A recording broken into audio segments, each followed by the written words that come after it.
2793 కోట్ల రూపాయల ఆర్థిక సంఘం నిధులను మా ప్రభుత్వం చెల్లించింది.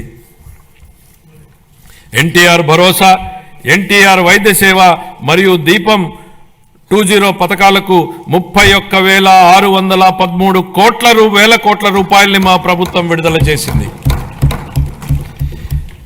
మన రాష్ట్ర అభివృద్ధికి ఎన్డీఏ కట్టుబడి ఉంది. గౌరవ ప్రధానమంత్రి శ్రీ నరేంద్ర మోడీ గారి సహకారంతో పోలవరం నీటిపారుదల ప్రాజెక్టు మరియు అమరావతి రాజధాని ప్రాజెక్టులను మా ప్రభుత్వం మళ్లీ పట్టాలెక్కించగలిగింది.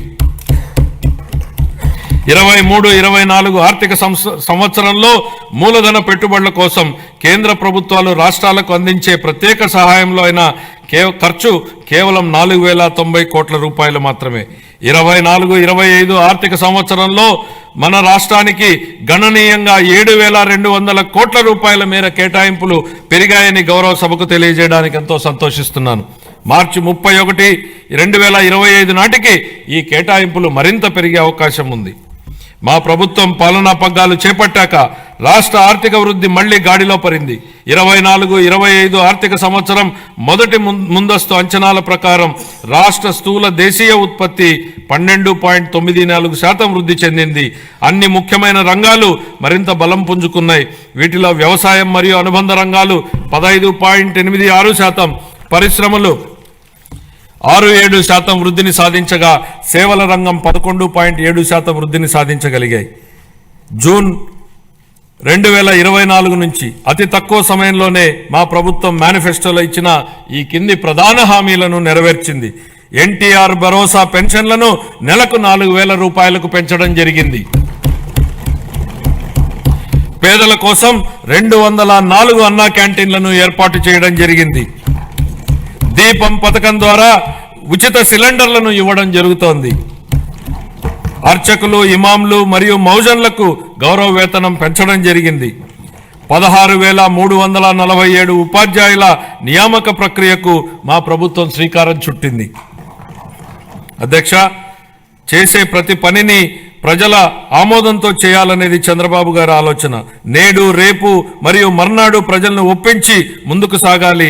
ప్రజాస్వామ్యంలో ఇది నిరంతర ప్రక్రియ. We have to convince people today, tomorrow and day after tomorrow continuously in democracy అనేది ముఖ్యమంత్రి గారు పదే పదే చెప్తుంటారు.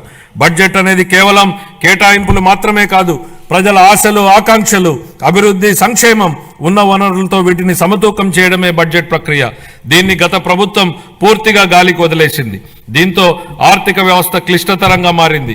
దీన్ని సరిదిద్దే దిశగా 24-25 ఆర్థిక సంవత్సరపు మన బడ్జెట్ రాష్ట్ర దిద్దుబాటుకు పునాది వేసింది. ఇప్పుడు మా ప్రభుత్వం ప్రతి రూపాయిని లెక్కించి, ప్రతి శాఖతోనూ లోతుగా చర్చించి, ప్రతి అవసరాన్ని గుర్తించి, వారి భవిష్యత్ సవాళ్లను విశ్లేషించి 25-26 బడ్జెట్ను రూపొందించాం. అధ్యక్ష, గౌరవ ముఖ్యమంత్రి శ్రీ నారా చంద్రబాబు నాయుడు గారి సూచనలకు అనుగుణంగా శాఖల వారి కేటాయింపులను గౌరవ సభ ముందు ప్రతిపాదిస్తున్నాను.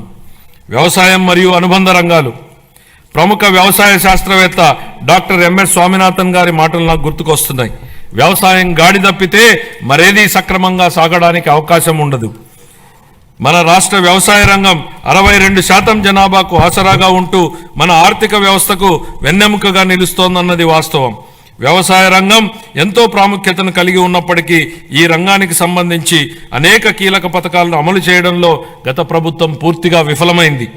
వివిధ వ్యవసాయ పథకాల కింద చెల్లించవలసిన 5,510 కోట్ల రూపాయల బకాయిలను గత ప్రభుత్వం చెల్లించలేదు.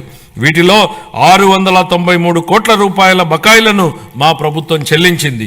రాష్ట్రీయ కృషి వికాస్ యోజన కింద చేపట్టే డ్రిప్ ఇరిగేషన్ పథకాన్ని గత కొన్ని సంవత్సరాలుగా అమలు చేయలేదు. అసలు డ్రిప్ ఇరిగేషన్ ప్రాజెక్టుకున్న ప్రాధాన్యత గత పాలకులకు ఏం తెలుసు అధ్యక్ష? డ్రిప్ ఇరిగేషన్ అనేది ఈ దేశంలో లేని రోజుల్లో దాని ప్రాధాన్యతను గుర్తించిన నాయకుడిని చూశాం. దేశమంతటా డ్రిప్ ఇరిగేషన్ ఉన్న ఈ రోజుల్లో దాన్ని నిర్లక్ష్యం చేసిన గత పాలకుడిని చూశాం. ఈ సందర్భంగా డ్రిప్ ఇరిగేషన్ ఈ దేశంలోకి తొలి అడుగు ఎలా పెట్టిందనేది ఈ తరానికి తెలియజెప్పాల్సింది అధ్యక్ష. డ్రిప్ ఇరిగేషన్ గురించి ఎవరూ ఆలోచన చేయని 90వ దశకంలో ఇజ్రాయెల్ టెక్నాలజీని రాష్ట్రానికి తేవాలన్నారు చంద్రబాబు నాయుడు గారు. అధ్యయనానికి ఇజ్రాయెల్కి వెళ్లిన కమిటీలో నేను సభ్యుడిగా ఉన్నాను అధ్యక్ష. 3 IAS అధికారులను నన్ను సభ్యుడిగా ఆ కమిటీలో నియమించారు. నాటి ఉమ్మడి రాష్ట్ర ముఖ్యమంత్రి చంద్రబాబు గారి సూచనల మేరకు దాన్ని అధ్యయనం చేసి అందించిన నివేదిక ఆధారంగా దేశంలోనే తొలిసారిగా ఉమ్మడి రాష్ట్రంలో